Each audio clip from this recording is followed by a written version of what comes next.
Well, good morning, everyone, and welcome to BallCap Bible Study. Today is Monday, March 24th. My name is Wade Cruz. I'm the pastor for senior adults at Quail Springs Baptist Church. Today is going to be high energy, and we're going to go pretty fast. One, because I've had some coffee. Where's the coffee cup? There it is. This virtual reality camera is weird, but anyway, got my coffee. And I'm kind of under the clock this morning because I've got a conference here at our church I'm working.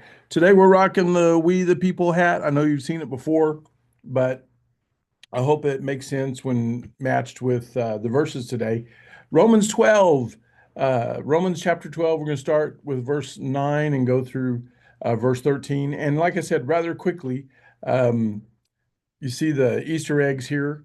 I hope to leave some for you to find, but see if you can make the connection between we the people and what our verse text is today. So let me just get into it. Remember, we finished last week on some spiritual gifts and how we don't get to be spectators. We have to bring those to bear. We have to be part of ministry.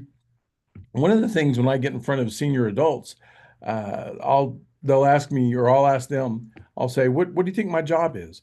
And they'll say, oh, it's to do our funerals and come see us at hospitals and take us on trips and stuff like that. I'm like, no, my job is to make sure you don't turn into raisins. We don't get to shrivel up on the vine. If you've watched BallCap Bible Study for a while, you've probably heard me say that before, but it's just true. We're supposed to stay plump and ripe and juicy and attractive and pickable and all that stuff. So let's look at it. Obviously, the Bible tells us God is love, and we want to bring that agape love to bear in what we do. Verse 9, let love be without hypocrisy. Okay. It's real easy to say you love somebody and then, you know, get mad when they win the award, that kind of stuff. Without hypocrisy. If you love them, you're happy for them. You want their success, on and on and on. Abhor what is evil, cling to what is good. That seems really simple. Um, Sometimes we get that backwards. We we don't want to be totally devoted to God, and so we want the world to accept us, which is not good. Be devoted to one another in brotherly love. Be devoted to one another in brotherly love. I don't know if you got the point, but if love is without hypocrisy, brotherly love, we are one tribe, we are one nation. We have the tie that binds. We have Christ. Like I say at funerals, we don't grieve like those who have no hope. Well, guess what? We don't live like those who have no hope either. We don't serve like those who have no hope. We don't go to work every day like those who have no hope. We don't play like those who have no hope. All the things. We don't get angry like those who have no hope. So be devoted to one another in brotherly love. Give preference to one another in honor. In honor. That's what I tell people. Again, I know I bring this back to funerals, but I had a phone call with a gentleman last night whose wife passed away, and I'm doing the funeral Saturday. And that they aren't church. They love the Lord. They're Christians.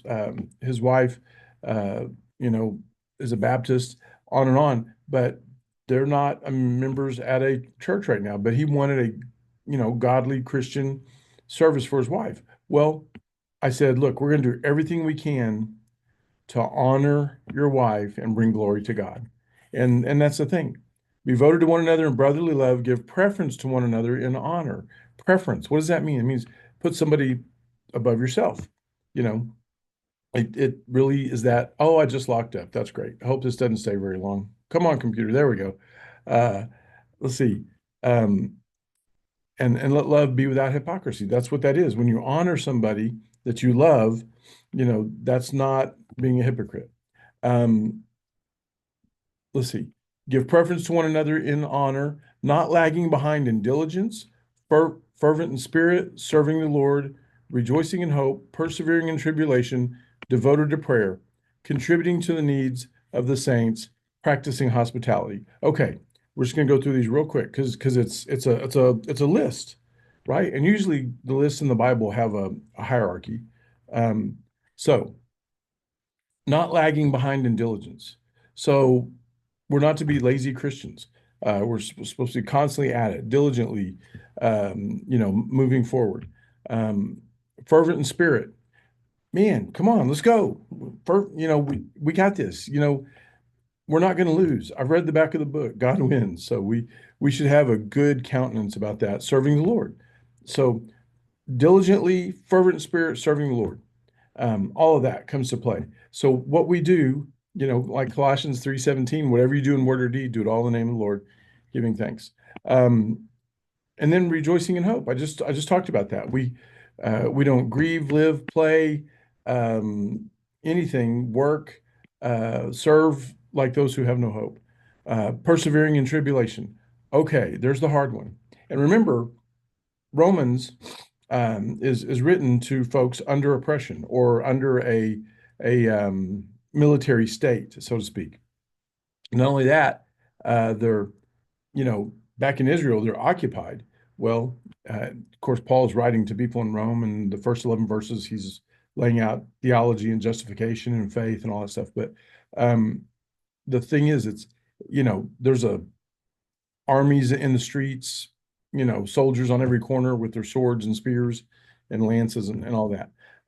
So persevering in tribulation, not easy to do. That's one of the hardest things to do for humans. But read about Corrie Ten Boom, things like that. Corrie Ten Boom, just unbelievable. Let's see.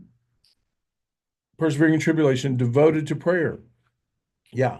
Prayer shouldn't be when all else fails, pray. It should be before anything starts, pray. Uh, so then, last verse, contributing to the needs of the saints and practicing hospitality.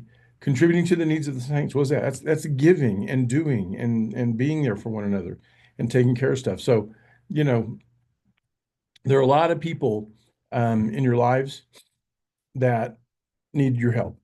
And whatever you can do, however you can help them.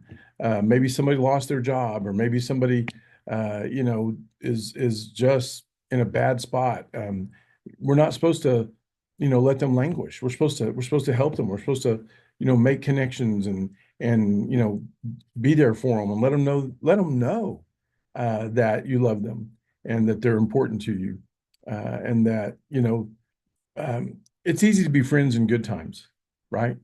But when somebody's hurting or down or, tripped up or stumbled or something, picking them up. But here's the thing.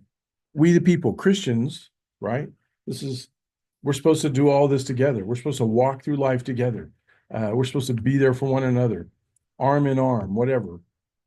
um, you know who you are, and you know who your brothers and sisters in Christ are. And that's where we need to put um, our worth, right? We get our self-worth from the fact that God thought enough to send his son to die for us. But, it's not about what the world thinks. The world's going to think what it's going to think. And, when we get to the point where we don't care what people think about us who don't have our best interests at heart, then I think we're going to be there. We're going to be closer to being able to do all this stuff in this list and take off, because we have to do this, right? This is directive and prophetic. We have to do this. This is these are marching orders on how we ought to live. So, um, and then the last one, practicing hospitality. You know, used to back in the days of Andy Griffith and Mayberry, people sat out on the front porch and they waved and they'd come on in, have some lemonade, do whatever. Now, man, our houses are like Fort Knox. We open that garage door, drive in, close it, go in, and we're locked down. So, where is doing life together? Where has that gone? Where is hospitality? So, open your homes, have people over, talk about things. So, oh, I'm locked up again. Well, I don't know what's going on with the computer, but we'll just go with it. That's a good place to end. Hope you found some Easter eggs in there. I hope God spoke to you today. There's a lot going on, but just know that I'm proud of you guys because it's not easy to live the Christian life. It's not easy to just life is hard in general, much less without swimming upstream. So if you've ever seen the show The Chosen, that's their logo is the fish that's swimming upstream. So all right, have a great day, have a great week, and we'll see you. Wow, will it be April next time we talk? I don't know, but we'll see. Um, Means a lot to me that you guys like this, and I hear some of your feedback in the hallways at church and some comments and stuff. So thank you for that. Appreciate your support and your prayers, and we'll keep marching through Romans chapter 12 next week. All right, have a great day. Bye.